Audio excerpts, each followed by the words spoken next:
decades, some stereotypes of disabled people portray them as being pitiable and pathetic, sinister or evil, tragic but brave, laughable, aggressive, burdens, outcasts, non-sexual, and incapable of fully participating in everyday life. 44% of disabled people have missed social events or family gatherings because of barriers related to their impairment. 55% of disabled people felt they were unable to engage in hobbies or pastimes as often as they would like because of barriers linked to their impairment. They have experienced discrimination. This is known as a failure to make reasonable adjustment. Global disruption is a paradigm shift impacting the evolution of today's environment.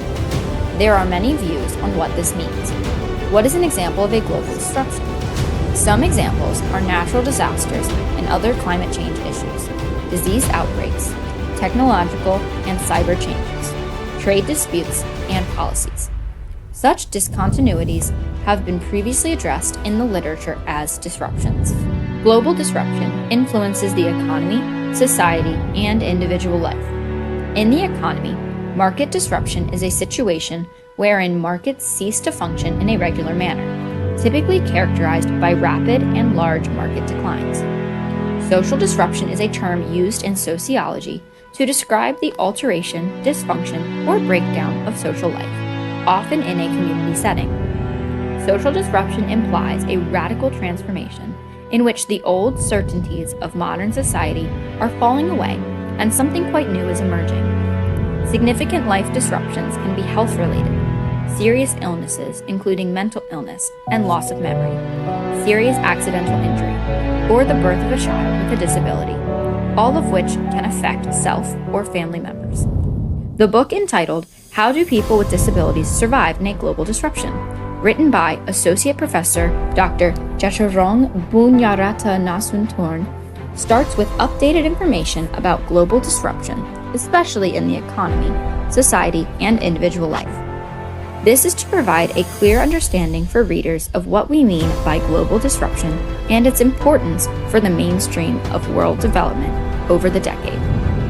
The book provides a solid knowledge of processes for overcoming global disruption, which can be transferred into practices with people with disabilities.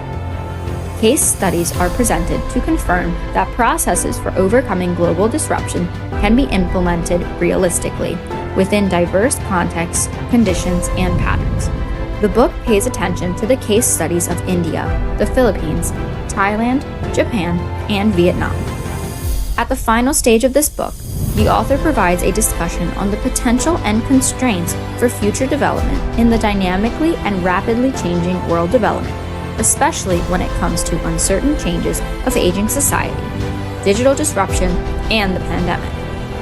The author encourages the readers on how to move forward for a better quality of life for people with disabilities. The author stimulates readers to keep in mind that people with disabilities are human beings, like people in general. We need to have a disabled awareness that doesn't leave them behind. This would be a great place to start.